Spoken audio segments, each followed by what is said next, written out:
Dios solo trata en nuestras vidas aquellas cosas que traemos a la luz. Lo que está oculto no toca el Señor a eso. Pues está esperando que nosotros abramos nuestro corazón y permitamos que el Señor pase ahí el arado profundo. Porque si no, seguimos con esa conducta arraigada en nuestras vidas que domina nuestro carácter, nos hace mentir, nos hace engañar, nos hace vivir una vida con doble estándar, nos hace vivir una vida, como decía Darío, con una máscara puesta. No sirve de mucho. Tenemos que ser honestos, aunque nuestra honestidad nos lleve a confesar nuestros pecados. Amén, hermanos.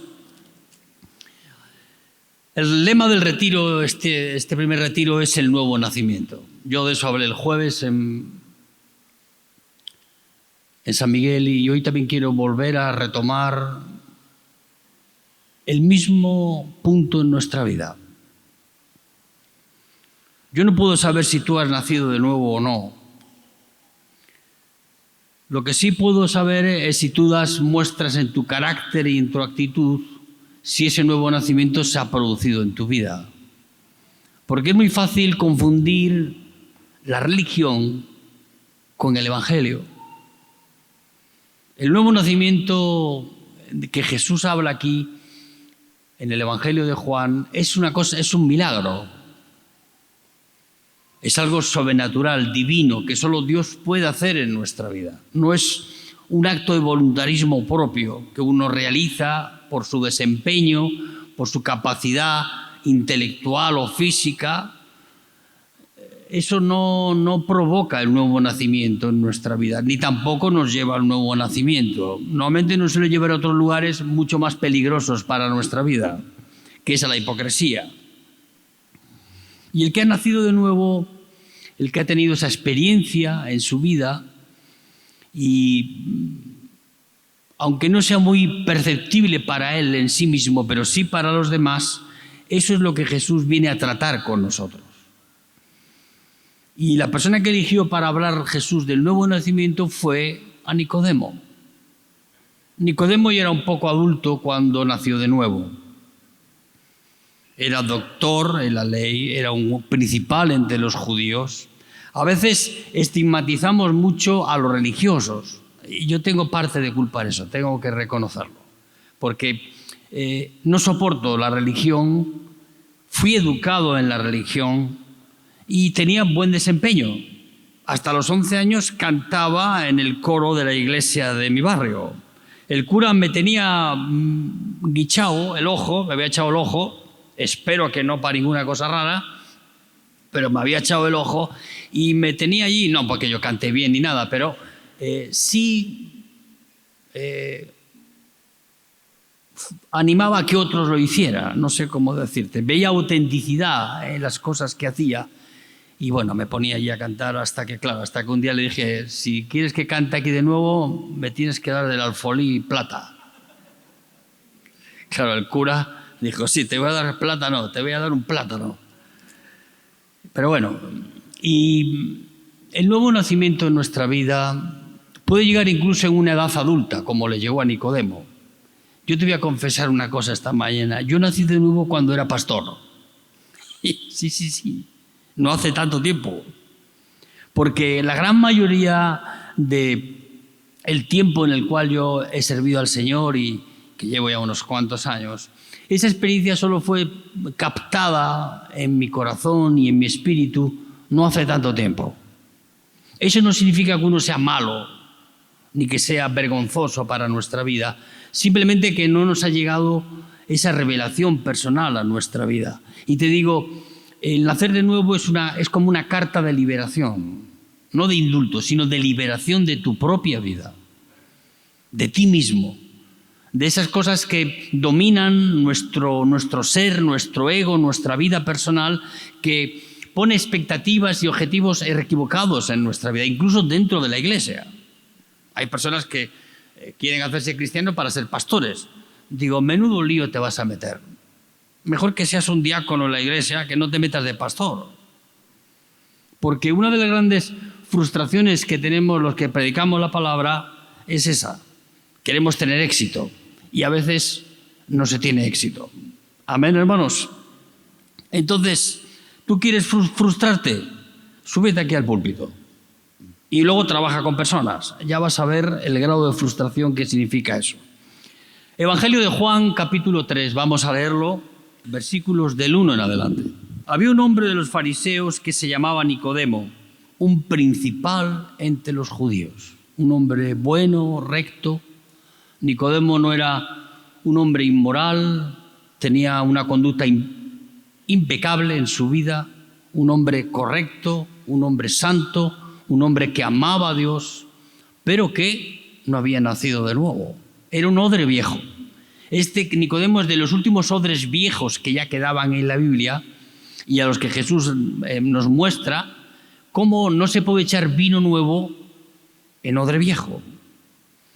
Y Dios quería cambiar esta realidad en la vida de Nicodemo y no lo podía hacer por la fuerza ni por la ley, sino por la gracia y revelándose el Evangelio a la vida de este hombre que, sin hacer ninguna ostentación de orgullo espiritual como hacían otros fariseos que levantaban la admiración de todas las personas que los conocían por su arrogancia religiosa, su rigurosidad al cumplir la ley. No había quien les dijera absolutamente nada. Se paseaban por las plazas y las calles de Jerusalén mostrando sus filacterias, cómo ellos eran capaces de cumplir la Torá.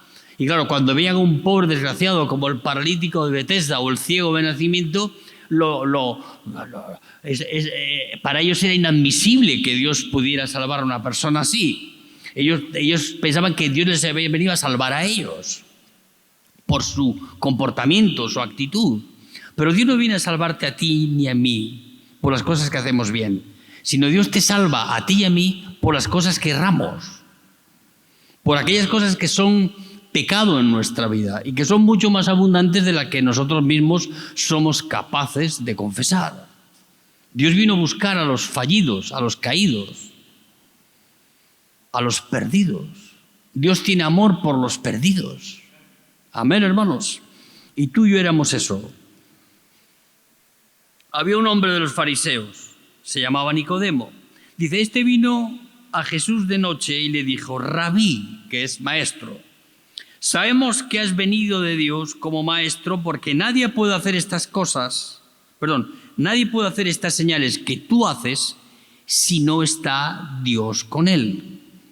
Respondió Jesús y le dijo, de cierto te digo que el que no naciere de nuevo no puede ver el reino de Dios. Nicodemo, asombrado, le dice, ¿cómo puede un hombre nacer siendo viejo? ¿Acaso puede entrar por segunda vez en el vientre de su madre y nacer?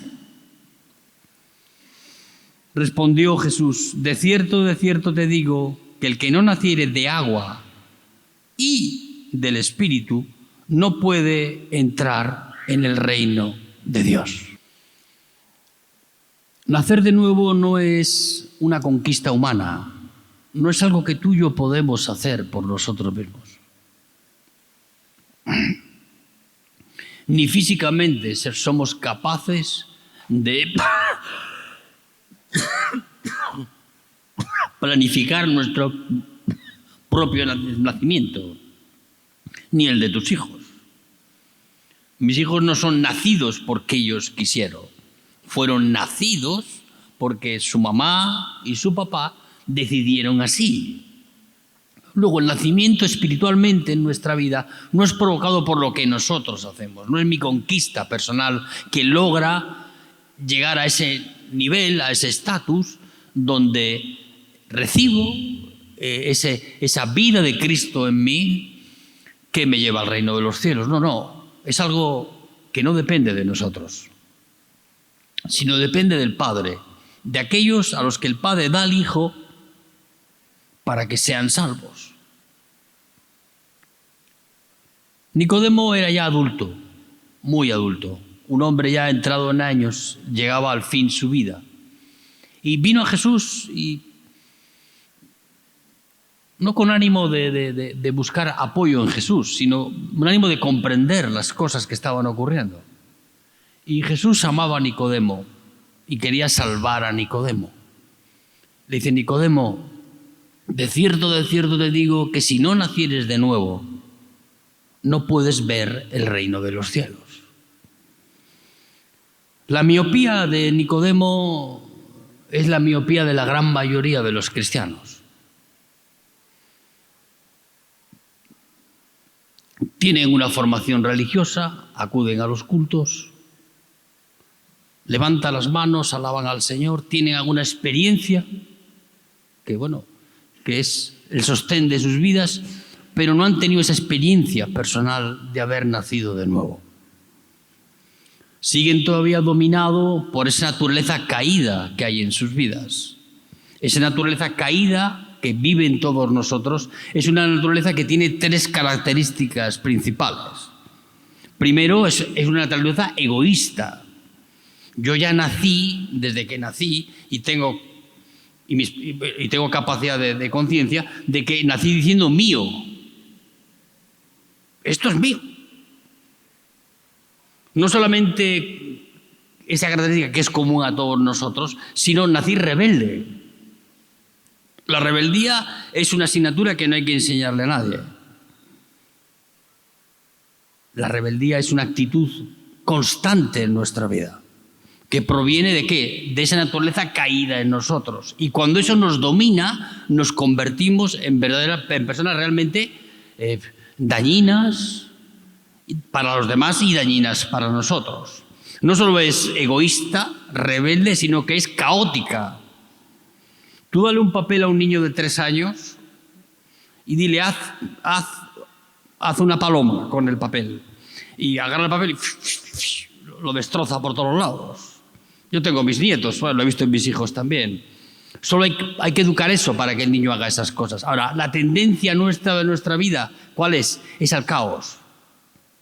Y desde que somos así. No solo es egoísta, no solo es caótica, no solo es rebelde, sino que también es dañina. ¿En qué sentido que es dañina? Perdón, no es dañina, es mentirosa también. Tengo que apuntar aquí los apuntes. Todo hombre es mentiroso. Toda mujer también es mentirosa.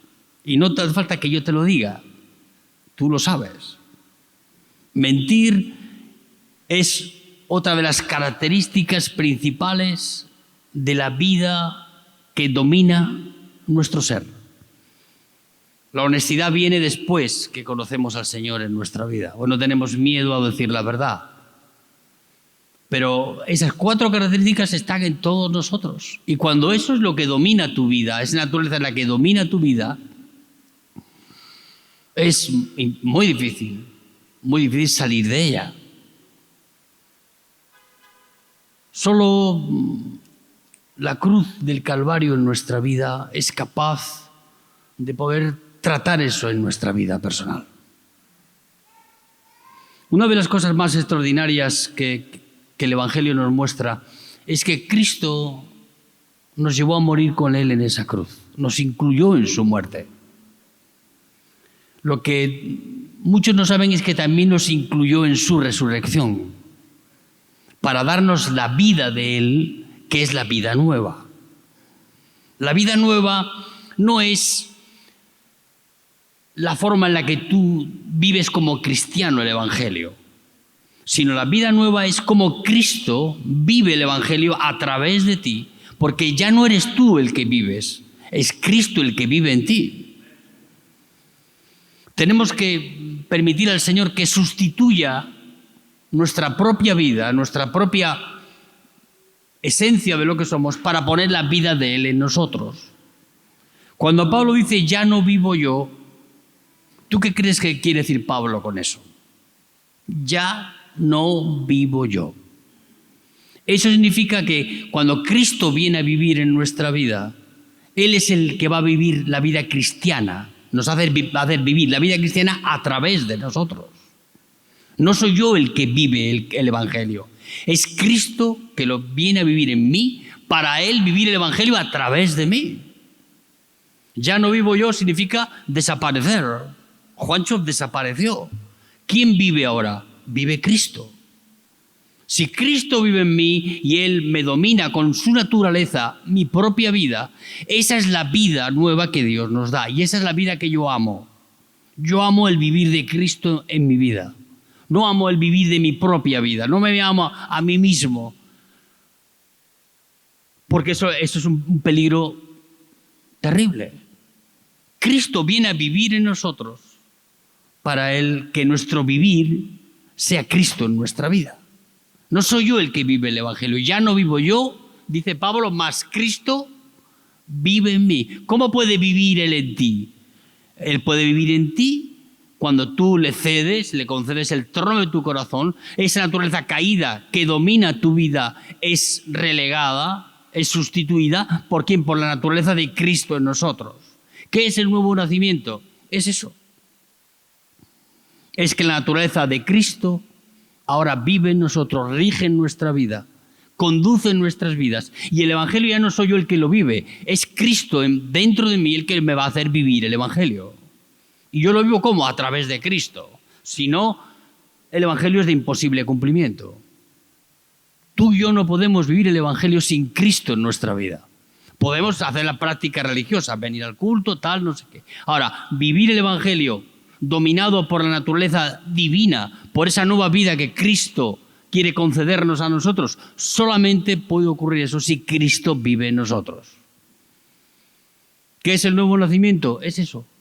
Es Cristo viviendo en nosotros, viviendo en ti y en mí. ¿Qué expresión pública tiene eso? Tu carácter, la forma en la que tú tomas decisiones en tu vida. Cómo tú actúas con los que están contigo. Cómo tú tomas decisiones en las que involucras a otros en tu vida. La vida de Cristo en nosotros nada tiene que ver con la vida vieja que teníamos. La vida de Cristo en nosotros forja y forma carácter en nuestra vida, no conforme a lo que nosotros hacemos, sino conforme a lo que Cristo ha hecho. Y que Cristo lo que nos concede es la oportunidad de vivir el Evangelio, no en la frustración de querer y no poder, sino en la frustración de querer y dejarle a Él que, queriendo Él, podamos hacer aquello que corresponde en nuestra vida. ¿Por qué intentamos nosotros vivir el Evangelio? Porque eso nos produce honra y gloria. Lo último que queremos concederle a cualquiera es nuestra honra y nuestra gloria. Eso no estamos dispuestos a compartirlo con nadie, ni siquiera con Dios. Nosotros necesitamos recibir eso en nuestra vida, porque esta naturaleza caída no soporta vivir en el anonimato. Necesita constantemente tener acceso público para poder ser honrada, admirada, aplaudida. Nosotros no concebimos una vida donde seamos uno más. Nosotros queremos ser el número uno. Y ahí empiezan los problemas en nuestra vida. Como tú miras a los demás por encima del hombro. Esa naturaleza que domina nuestra vida, que forja ese corazón que es como consecuencia de esa vida en nosotros, es la vida del nuevo nacimiento. Y es la vida que tú tienes que amar. Yo amo el vivir de Cristo en mí. No amo mi vivir. Mi vivir ya pasó. Ya no vivo yo. Hay que decirlo y hay que llevarlo a la profundidad de las cosas. Es decir, no, ya no vivo yo. Ahora Cristo vive en mí. Y si Él vive en mí, Él toma y domina mi corazón, domina mi vida, para llevarme a morir cada día con Él, para que yo no intente de nuevo resucitar como ese rebelde obstinado que hay en todos nosotros, para poder erigirme ahora como el Señor. No. Esa naturaleza tiene tanto poder que es capaz de doblegar el orgullo humano. Es ese llamado irresistible que Dios hace cuando Él viene a vivir en nosotros. Yo digo, Señor, ¿por qué quieres venir a vivir en mí? Es la única manera de que yo puedo llevarte al cielo. Si te dejo a ti vivir el Evangelio, no vas a llegar. Necesitamos que alguien más poderoso que nosotros. Y para muchas personas la práctica de la religión le da poder, pero un poder que no alcanza el techo. El poder para vencer el pecado y para que ese nuevo nacimiento se produzca en nuestra vida no depende de nosotros, depende del Señor. Amén, hermanos. Dominar tu naturaleza, no, por ti mismo no puedes. Ahora, si Cristo pone su semilla en ti y crece esa vida, esa naturaleza nueva dentro de ti, que no es perceptible al ojo humano, pero que está ahí, es la que va produciendo esos cambios en nuestra vida personal. Cambios que a veces son imperceptibles, pero que están actuando ahí. Una de las primeras señales que tenemos cuando una persona ha nacido de nuevo es esta. Ese nuevo nacimiento en nuestra vida es imperceptible para nosotros mismos, pero sí perceptible para los demás. En el Evangelio de Juan, el capítulo 9, Jesús le llevaron o se encontró con un ciego de nacimiento. Cuando lo vieron los discípulos dijeron: Señor, ¿quién ha pecado, este o sus padres, para que haya nacido ciego? Y Jesús le responde: no pecó ni él ni sus padres, sino que es ciego. ¿Para qué? Para poder Dios obrar en la vida de él y así manifestar la gloria de Dios. El ciego vino a Jesús, vino al ciego y le dijo, agarró barro del suelo, escupió sobre él y le ungió los ojos. Y le dijo: ve a lavarte al estanque de Siloé. No sabemos si lo llevó alguien o fue solo. Si lo llevó alguien, ese alguien podías haber sido tú o yo. Pero yo imagino que alguien lo llevó allí. Volvió y al llegar allí se lavó en el estanque de Siloé los ojos, su rostro, y comenzó a recobrar la vista. Cuando volvía, claro, tú imagínate una persona ciega de nacimiento, toda su vida sin haber podido ver las maravillas de la naturaleza, sin poder ver el rostro de sus seres queridos, en la más absoluta ceguera y oscuridad en su vida.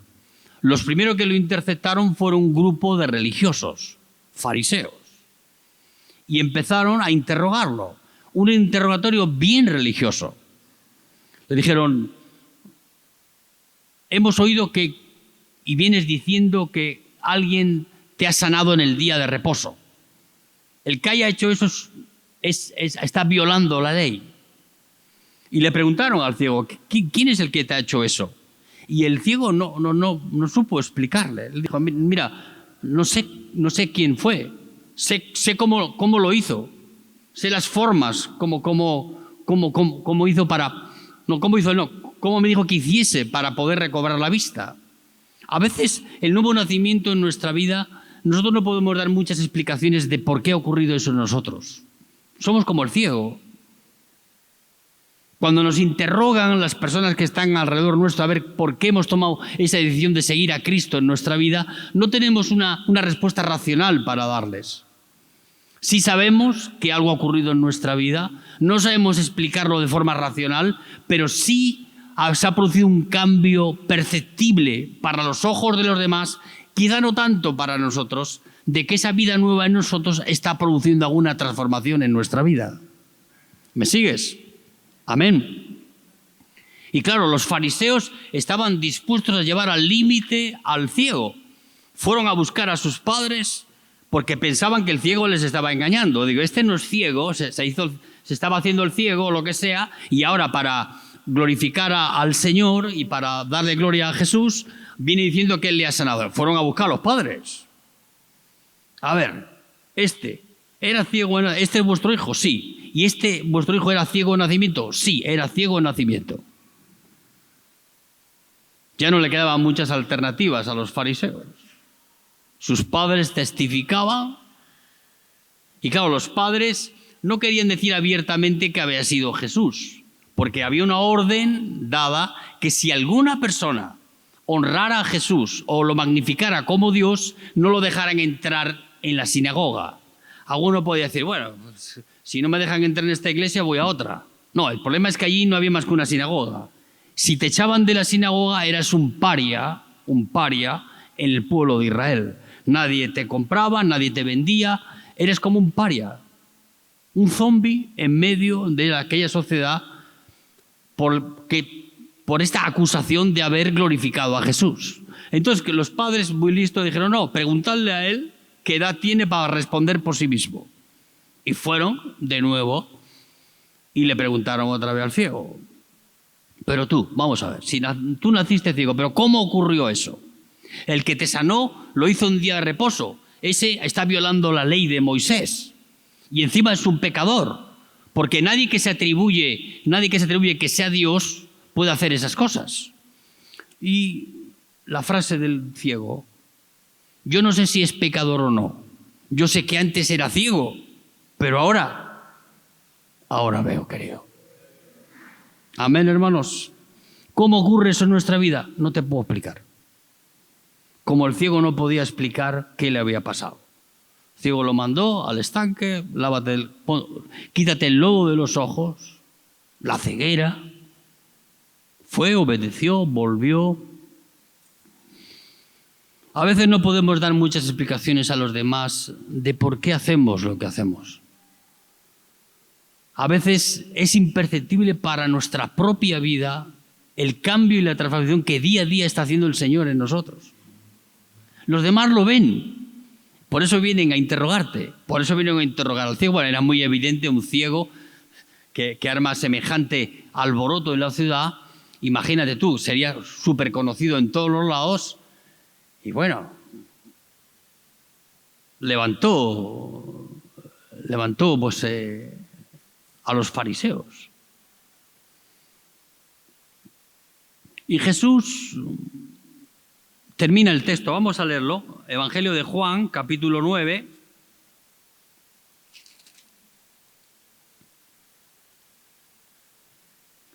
Jesús vuelve a encontrarse al ciego y le hace una pregunta. ¿Tú crees que Jesús, tú crees en el Hijo de Dios?, le preguntó el Señor. Respondió y le dijo, ¿quién es, Señor, para que crea en Él? Le dijo Jesús, pues le has visto y Él habla contigo, Él es. Y dijo, creo, Señor, y le adoró. No te voy a decir que el nuevo nacimiento en nuestra vida despierta el interés en el Señor, que sí lo hace, pero lo hace de forma genuina en nuestra vida. Cuando no hemos nacido de nuevo en nuestra vida, el Evangelio solo tiene importancia en nuestra vida si vemos que podemos tener algún provecho, algún vuelto de él en nuestra vida. En cambio, para el que ha nacido de nuevo, el Evangelio, aquellas cosas que Cristo ha hecho en su vida, esa naturaleza dentro de él nueva y diferente en su vida, provoca no solamente un acto de adoración constante, sino que tú creas. Porque tú no puedes creer con esa tu naturaleza caída que tienes. Eso es uno de los reproches que Jesús le hizo a Nicodemo. Nicodemo, el que es carne, carne es. El que es espíritu, espíritu es. Y el que anda en la carne, no en la carne significa, digamos, con una conducta inmoral. No. Andar en la carne es andar en la ceguera de la incredulidad de nuestra vida. Y Jesús se acerca a Nicodemo, se acerca al ciego para ver si la obra que Dios ha hecho en su vida es una obra de fe en Él. Los fariseos, vamos a leer el versículo 39, dice, dijo Jesús, para juicio he venido yo a este mundo para que los que no ven, vean, y los que vean sean cegados. Entonces algunos de los fariseos que estaban con él al oír esto le dijeron, ¿acaso nosotros somos también ciegos? Jesús les respondió, si fuerais ciegos no tendríais pecado, mas ahora que decís vemos, nuestro pecado o vuestro pecado permanece. Tú aquí ves por qué la ceguera de estos fariseos les impedía ver a Jesús. Este grupo de fariseos, muy rigurosos en el cumplimiento de la ley, muy morales en su conducta y en su actitud pública frente a los demás, tenían un problema: no habían nacido de nuevo. Y para ellos era una ofensa que Jesús sanase a aquel ciego. Y no solamente una ofensa eso, sino que encima Jesús les llamaba ciegos a ellos. El gran problema en nuestra vida es cuando tú quieres ver las cosas por ti mismo.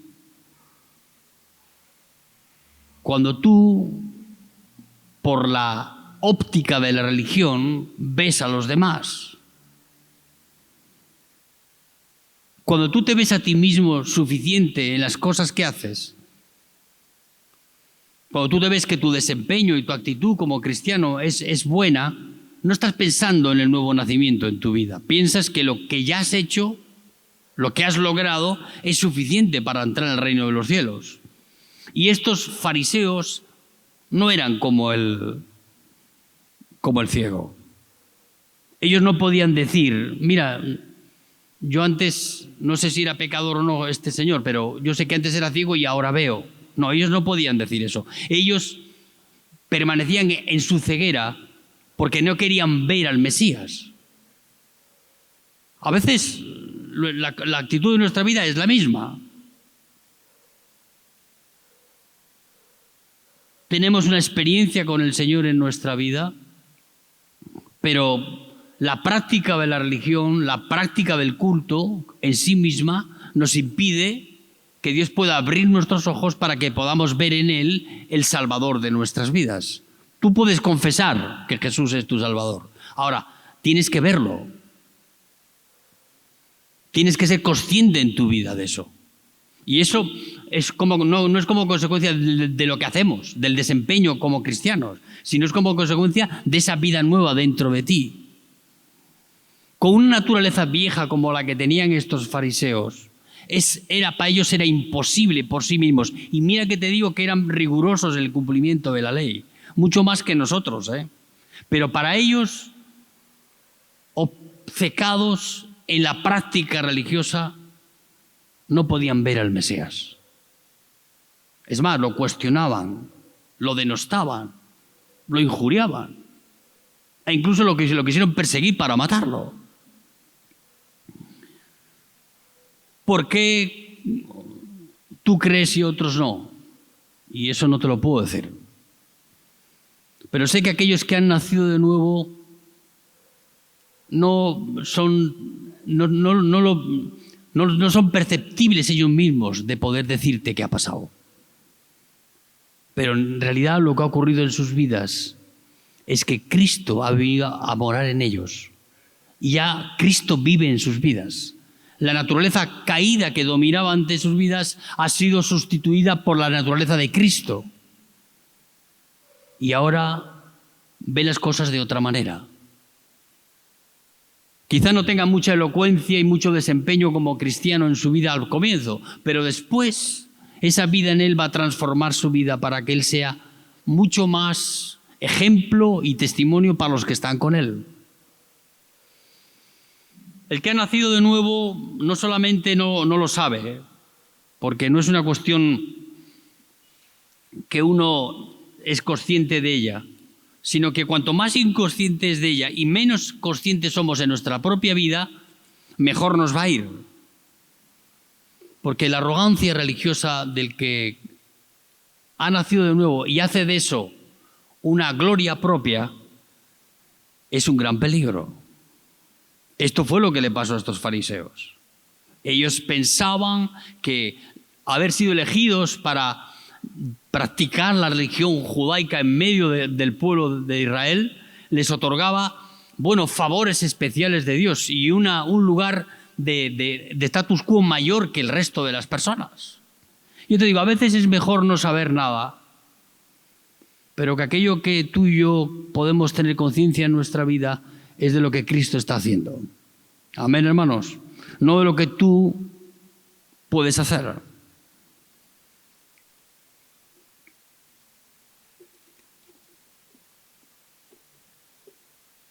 Primera carta de Juan, capítulo 2. Vamos a ir rapidito para terminar rápido. Juan, carta de Juan, capítulo 2.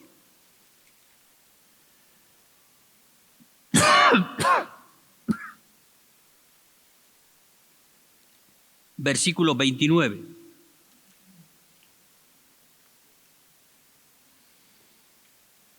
¿Cómo tú puedes tener señales en tu vida y ver que ese nuevo nacimiento ha ocurrido en ti? Mira lo que dice aquí Juan. Dice, si sabéis que Él es justo, sabed también que todo el que hace justicia es nacido de Él. Si tú quieres saber, tener algún indicio de si has nacido de nuevo en tu vida, Jesús nos pone aquí en este punto en nuestra vida, en cuanto a la justicia. La justicia aquí no está referida a las obras de bien que hacemos en nuestra vida, al desempeño nuestro como cristianos. No, esa justicia no está atribuida a lo que tú haces, sino esa justicia está atribuida a lo que Cristo hizo en esa cruz. Porque la justificación en nuestra vida no proviene de lo que tú haces, sino proviene de lo que Cristo hizo en esa cruz. Yo, dominado por esa naturaleza nueva en mi vida, hago obras de justicia. Claro que hago obras de justicia, pero que no van buscando mi propia gloria, sino que van buscando la gloria de aquel que produjo eso en mí. Dice la palabra de Dios en Efesios, en el capítulo 2, que por gracia sois salvos. Dice, no por obras. No son las obras las que te hacen salvo. Eres salvo por la fe para luego hacer las obras que Cristo preparó de antemano para ti, en tu vida. Luego, la justicia que podemos exhibir en nuestra vida no es la justicia que está referida a lo que tú haces, sino a lo que Cristo hizo en ti, para que tú puedas hacer que la justicia de Dios sea manifiesta en medio de nosotros. ¿Cómo eres más útil para los demás? No en tu desempeño. ¿Sabes lo que pasa con la justicia propia? Que siempre quiere cobrar, siempre quiere ser retribuida.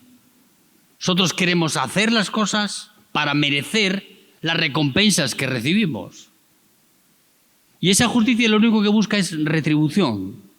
Ahora, cuando la justicia que nos es imputada no es nuestra por lo que hacemos, sino es por lo que otro ha hecho, entonces no hay recompensa.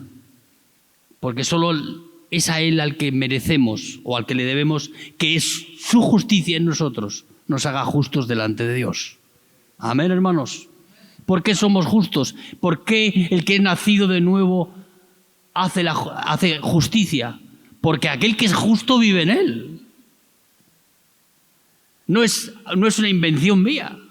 ¿Tú crees que remar es una invención de Miguel Díez? No. Es un brazo de la justicia de Dios para aquel que cree.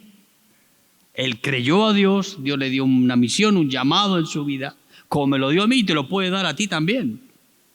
¿Para qué? Para que tu justicia no esté sostenida sobre lo que tú haces. Porque esa justicia es egoísta.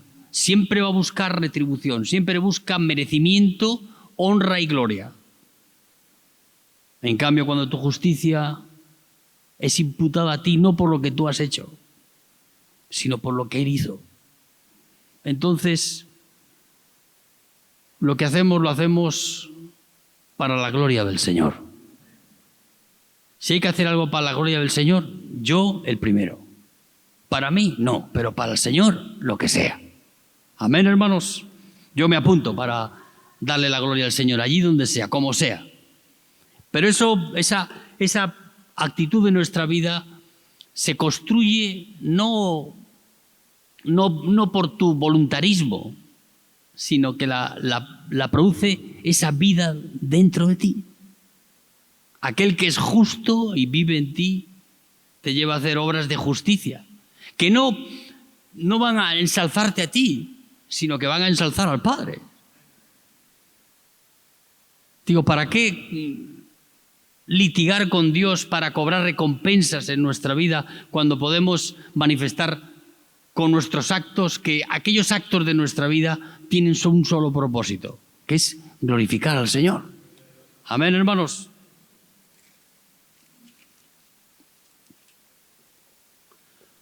Volvemos de nuevo a Juan, capítulo 3, versículo 9. Vamos un poquito más. Todo el que es nacido de Dios no practica ¿lo qué? Surfing, no, el pecado. El que es nacido de Dios no practica el pecado, porque la simiente de Dios permanece en él y no puede pecar porque es nacido de Dios. Toma. A ver cómo asimilamos eso en nuestra vida. Dice, el que es nacido de Dios, dice, no practica ¿lo qué? El pecado. Ni peca, dice después. ¿Tú crees en la perfección absoluta del ser humano? Ni con Cristo en nuestra vida somos capaces de no pecar. No porque esta escritura esté equivocada, sino porque, aun a pesar de habernos llevado a Cristo a morir e incluirnos con Él en su muerte y a incluirnos con Él en su resurrección y darnos la vida de Él en nosotros, todavía estamos en este envase, en esta naturaleza caída con la cual tenemos que pelear todos los días y que es la que nos incita a pecar. Pero la esencia de nuestra vida, de aquel que es nacido de nuevo, es a no practicar el pecado. ¿Qué significa? Que odia el pecado. No quiere pecar. Tensiones, luchas, dificultades tenemos todos. Una mirada indiscreta a un hombre o una mujer se nos puede escapar a todos. Algún comentario hiriente sobre un hermano también. ¿Qué quieres que te diga yo? La vida, no es fácil vivir en ese dominio propio de nuestra vida, a menos de que seamos San Pablo. Y todavía nos falta un poco para llegar ahí. Pero la esencia, el corazón de Cristo en nosotros, nos hace repudiar el pecado en nuestra vida. Ya no queremos pecar más. No practicamos el pecado como hacen los impíos. Los impíos pecan y pecan y pecan y para ellos es un deporte el pecado, no les importa, no tienen temor de Dios. En cambio, para aquel que Cristo vive en él, el que ha nacido de nuevo, no practica el pecado, aunque puede tener tentaciones y puede ser vencido por el pecado. Eso no va a contramano de lo que dice aquí la palabra de Dios, sino que confirma lo que dice la palabra de Dios. El que es nacido de Dios no practica cosas inmundas en su vida. Amén, hermanos. Facebook, Instagram, ¿quieres que siga? Sigo todo eso. Fuera. Fuera si no lo sabemos utilizar, claro. Porque todo es lícito, pero bueno, hay cosas que no convienen a nuestra vida.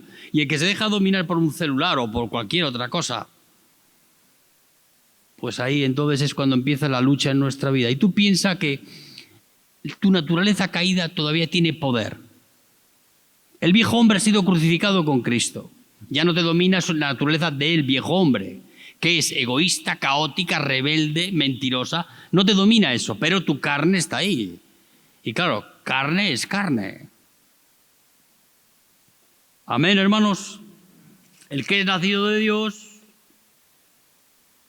no peca, no practica el pecado. Primera de Juan 5, 18. Vamos a leer otro poquito más.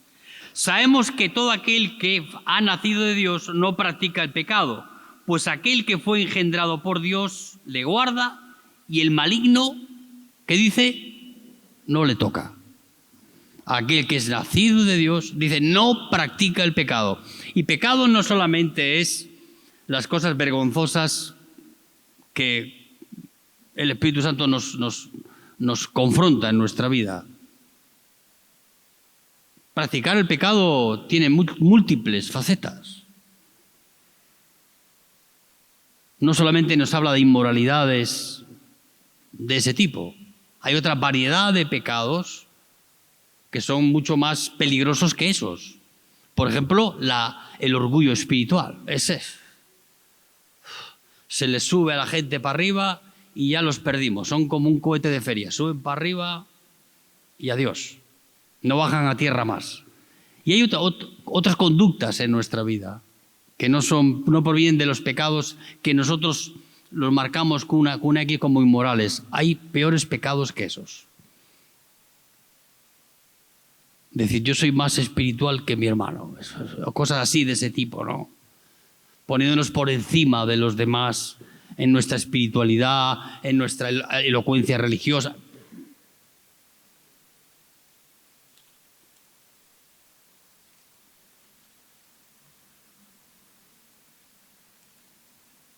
Primera de Juan, capítulo 4, versículo 7. Amados, amémonos unos a otros porque el amor es de Dios. Todo aquel que ama es nacido de Dios y conoce a Dios. El que ha nacido de nuevo, la vida nueva del nacido de nuevo, ama a Dios y ama a su prójimo. Lo que tú vas a descubrir es que Dios ha decidido amar a tu prójimo para que lo ames a él. Si tú no amas a tu prójimo, no amas a Dios. Mostrar y decir que amamos a Dios es fácil. Ahora, Dios nos lleva a un punto mucho más profundo en nuestra vida. Te dice, mira, la demostración de que tú me amas a mí es que tú ames al que está al lado tuyo. Esa es la manifestación más profunda de tu amor por mí. Cuando tú le amas a Él, si tú le amas a Él, me amas a mí. Dios ha decidido poner al prójimo como prueba en nuestra vida para saber si le amamos a Él. Pero Juancho, ¿cómo voy yo a amar a esta persona? Y bueno, si dices que amas a Dios, tendrás que tener los argumentos en tu vida para encontrar la manera en esa naturaleza que Dios ha puesto en ti para que tú tengas la capacidad de amar como Él te ama. ¿Tú crees que Dios no ha visto en nosotros imperfecciones de tal magnitud que podía haber, en vez de mostrado su amor hacia nosotros, haber mostrado su ira hacia nosotros? Tantas veces me pregunto, yo digo, Señor, ¿y por qué no me fulminaste como un rayo? Me pisaste como una cucaracha. No sé por qué. Ahora, Él, en vez de usar esa ira justa contra el pecado en mi vida, usó desde la misericordia de Dios. Y me dice, tú, Juancho, para mostrar que me amas, esa demostración de amor, la prueba está en cómo tú amas a los demás. No como me dices que tú me amas a mí, no, allí. Recuerdo una anécdota, una mujer ya madura llega a la oficina del pastor. Le dice, pastor, mira, he intentado de todo con mi marido, no hay nada que hacer. Es insoportable vivir con él. Es tal el conflicto de pareja que tenemos que ya no lo soporto de ninguna manera.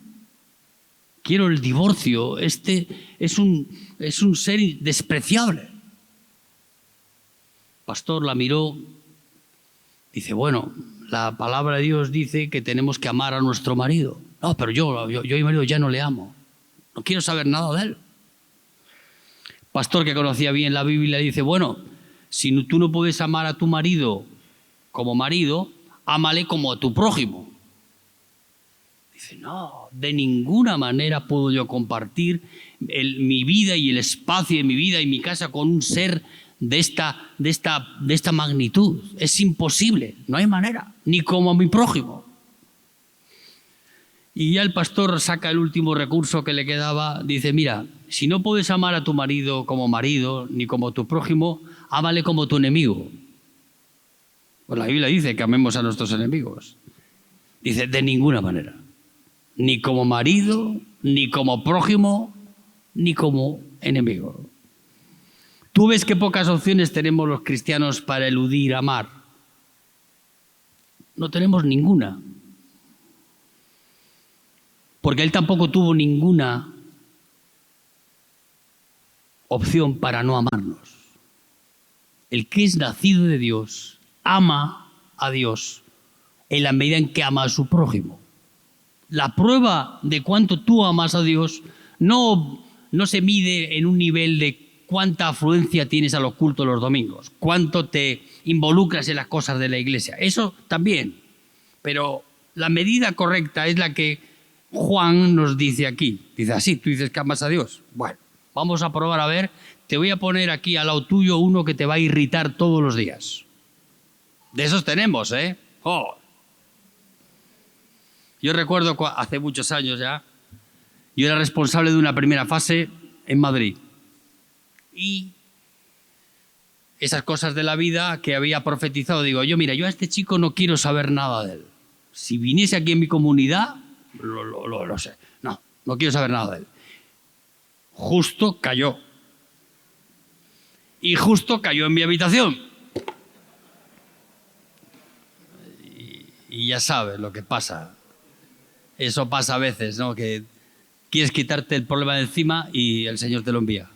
Pues el problema no es él, el problema soy yo, que no soy capaz de amar a mi hermano. Y Dios te dice, ¿ves? No puedes. Porque con naturaleza caída que tenemos en nuestra vida, tú no puedes amar a los demás. Solo con el amor de Cristo tú puedes amar a tu prójimo. Amén, hermanos. Nosotros le amamos a Él, ¿por qué? Porque Él nos amó primero. ¿Tú crees que tú amarías a Dios racionalmente en tu vida? Nunca harías eso si Él no hubiera mostrado interés genuino en ti y te hubiera mostrado su amor a ti, cómo Él te ama a ti. Ante una expresión de ese amor, de esa magnitud, no hay nadie que se pueda no rendir. Te rindes. Porque eso acaba con cualquier argumento humano. Solo la incredulidad nos puede separar del amor de Dios. Y a veces somos tan miserables que queremos mantener cierta, no sé cómo llamarlo, estatus en nuestra vida y perdemos la esencia de lo que es el Evangelio. El Evangelio es amar. Amén, hermanos. Ahora poner a prueba este versículo. ¿Verdad? Tú piensas cuál es la persona que más te irrita en la comunidad o en tu casa. Pues hoy cuando salgas de acá vas a comenzar otra estrategia con esa persona. En vez de a juzgarlo y a condenarlo, vas a amarlo. ¿Será posible eso? Si no has nacido de nuevo, no. Solo para aquellos que han nacido de nuevo. Esa naturaleza de Cristo en ellos, que es la misma naturaleza que tiene, la misma figura de esa naturaleza que tiene Cristo hacia nosotros, tendrá esa persona hacia ti. Y vas a ver el amor de Cristo en él, que no es de él, sino que es del Señor. Amén, hermanos. Terminamos.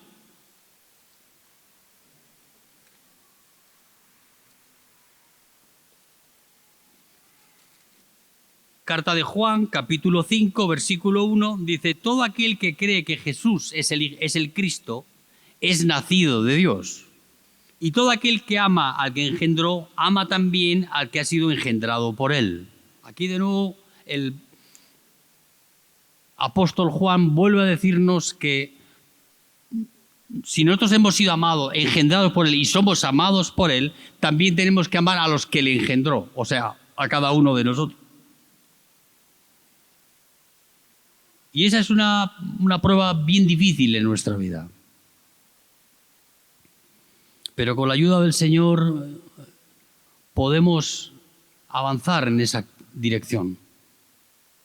En amar a los que nos aman y amar a los que no nos aman. No tiene mucha virtud amar al que te ama. Sí tiene virtud, pero no es lo mismo que amar a aquel que no te ama, aquel que no soportas, que te irrita, aquel que con sus... A lo mejor sin hacer nada. Yo recuerdo que hay algunas personas que vienen a nuestras vidas y sin haber hecho nada, ya esa aversión que tenemos a los demás es propia de la naturaleza caída, que juzga y condena. No me cae bien porque no sé qué, porque aquí estupidez, no hay ninguna razón en serio. A veces, cuando tú tienes que examinar esas actitudes en tu vida y decir, no, eso tengo que superarlo en mi vida. Cristo en mí va a ser capaz de que pueda no juzgar a los demás, sino amar a los demás. Dice, versículo 4, dice, porque todo lo que es nacido de Dios vence al mundo. Y esta es la victoria que ha vencido al mundo, nuestra fe. ¿Quién es el que vence al mundo sino el que cree que Jesucristo es el Hijo de Dios? Para tú vencer al mundo y las tentaciones del mundo, tienes que ser vencido. Nadie vence. Somos vencidos por aquel que es vencedor, aquel que venció al pecado y a la muerte, aquel que venció la tentación y aquel que vive en nosotros y nos domina con su naturaleza en nuestra vida, es aquel que hace vencedores a aquellos que son vencidos. Pero vencidos ¿por quién? Vencidos por el Señor. Bendita redención para nuestra vida, que cuando somos vencidos por Él, Él nos identifica con Él en su victoria. Dice la palabra que somos más que vencedores, por medio de aquel que nos amó. Su victoria es la mía cuando yo me puedo identificar con Él y Él conmigo en eso. Él me venció y ahora soy portador de las victorias de Él en mi vida, aquel que me venció. Ahora me hace más que vencedor. Recibo esa gracia en mi vida para poder enfrentarme a las situaciones de todos los días. Pablo, vamos a leer un versículo más, ya que estamos, me quedan 2 minutos. Gálatas capítulo 6, versículo hermoso este de Gálatas. Gálatas 6, versículo 14.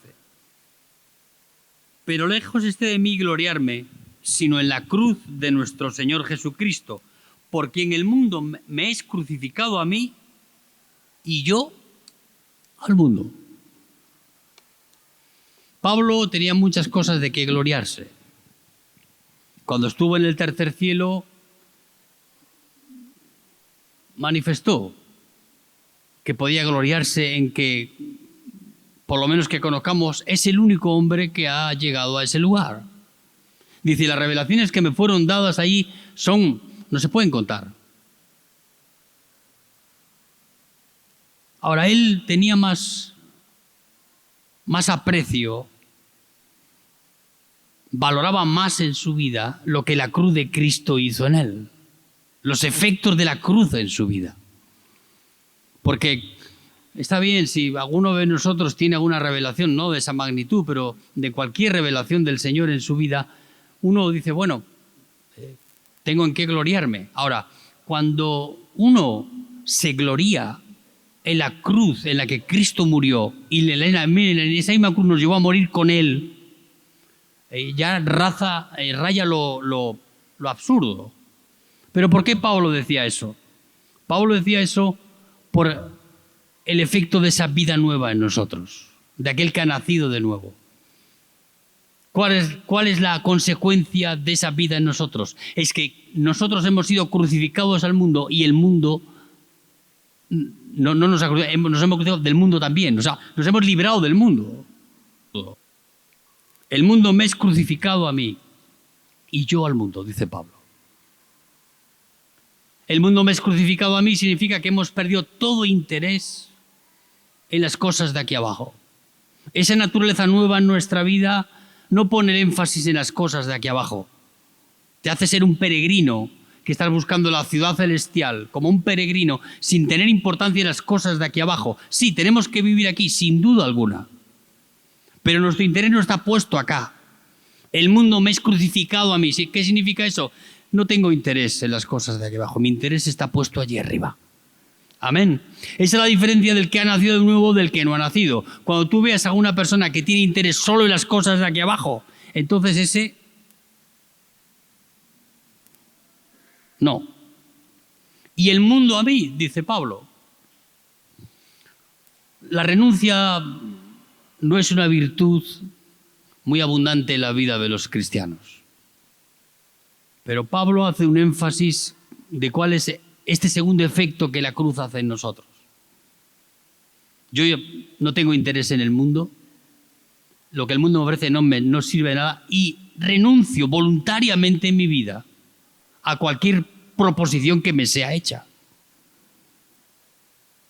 No tengo interés en el mundo y aunque me propusieran alguna cosa, dejo de tener interés. Porque la renuncia a las cosas que el mundo me ofrece no tiene garantía más que en esta vida. En cambio, el que renuncia a estas cosas por causa de mí tiene garantías de vida eterna. No que te haces eterno por renunciar, sino que pones como prioridad en tu vida las cosas que Cristo pone en tu corazón. Y Cristo no es de este mundo. Vino a este mundo, se hizo como uno de nosotros, para morir en una cruz, para llevar tus pecados y los míos, y para luego resucitar, ya como hombre. Hoy en la Trinidad hay un hombre sentado a la diestra de Dios. Tiene figura como tú y como yo. Y esa resurrección que tuvo Cristo es la vida nueva que nos va a dar a nosotros. La misma vida que vive en Él va a vivir en nosotros. ¿En qué dimensión vamos a lograr hacer lo que Él hizo? Él dice que vamos a hacer cosas mayores que las que Él hizo. Digo, ¿cómo será posible eso? Y es posible si Cristo vive en ti. Amén, hermanos.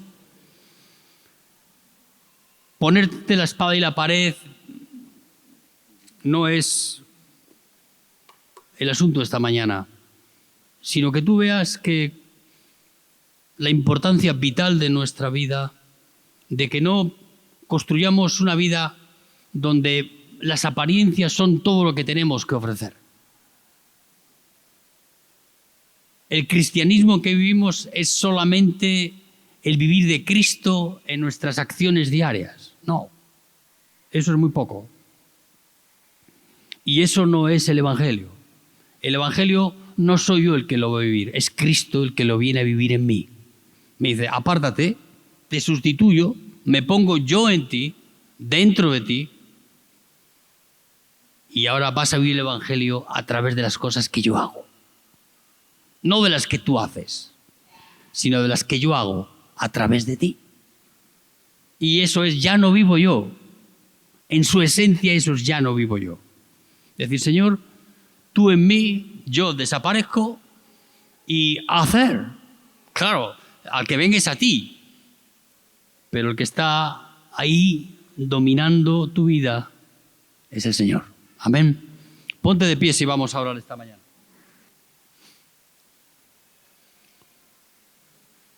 Cuando mires a tu alrededor, mira a personas que están aquí en esta mañana y quizás no puedan manifestar ese nuevo nacimiento en sus vidas de forma genuina. Pero eso es lo que Dios quiere hacer en nuestras vidas. Si tiene que llegar como a Nicodemo a una edad adulta, lo hará. Pero no va a dejar Dios a nadie fuera sin advertirle lo que yo te he dicho a ti en esta mañana. De cierto te digo que el que no naciere de nuevo no puede ver y no puede entrar en el reino de los cielos. Amén. Y eso no es un dictamen de condenación para nosotros, sino es una puerta abierta para que tú abras tu corazón al Señor y dejes que Dios haga su obra en ti. Una obra que te va a despedazar completamente. Porque poner la vida de Dios en este bandido tiene su precio. Y va a tener que depurar muchas cosas, limpiar muchas cosas. Pero Él lo va a hacer, porque Él tiene poder para hacerlo. Amén. Padre, queremos darte gracias, mis hermanos. Da revelación a nuestros corazones de lo que tú quieres hacer en nuestra vida. Nosotros no somos nada, Señor. Somos, bueno, tú sabes lo que somos. Te pedimos y te imploramos en esta mañana que tú reveles sobre nuestras vidas, con la importancia que tu Espíritu Santo nos da, aquellas cosas que son importantes para nuestra vida. Y lo importante no es solamente lo que hacemos, lo importante es lo que tú puedes hacer en nosotros, porque eso nos da muestras y garantías de tu gran amor hacia nuestras vidas. Dios mío, haz prevalecer tu palabra sobre nuestra vida y permite que no podamos escondernos detrás de las apariencias y detrás de una vida pulcra y religiosa, sino que podamos realmente venir a ti con honestidad en nuestra vida, para que tú tomes las riendas de nuestra vida, Señor, y transformes este corazón, que eso es nacer de nuevo. Arranca de nuestra vida y esa conducta que nos domina y pon tu esencia en nosotros, Señor, tu Espíritu Santo en nuestra vida, para poder practicar lo que tú dices en tu palabra. No hay posibilidad ninguna de poder practicar y vivir el Evangelio si no es por medio de Cristo y con la ayuda del Espíritu Santo en nuestra vida cada día. Haznos conscientes de eso en esta mañana y permite que cada uno de nosotros aquí, Padre, aunque podamos ser como Nicodemo o seamos lo que seamos, tú tengas misericordia de nosotros, Padre, y permitas que podamos recibir tu palabra en nuestra vida y podamos recibir tu vida en nosotros, Señor. Abrimos no solamente la mente y el corazón a tu palabra, sino que abrimos nuestro espíritu, que es el que tiene que recibir la vida en esta mañana. Espíritu Santo querido, tú que eres capaz de poder hacer y poner el querer y el hacer en nosotros, haz posible esta mañana que muchos de nosotros aquí obedezcamos de forma sencilla tu palabra. Seamos como el ciego que nos manda al estanque de Siloé para poder limpiar nuestros ojos. Limpia nuestros ojos esta mañana. Quita con el barro de tu palabra cualquier, Dios mío, impedimento en nuestra vida y explícanos con tus verdades como tú nos amas, Padre. Te damos a ti la gloria y la honra en el nombre de Jesucristo. Amén.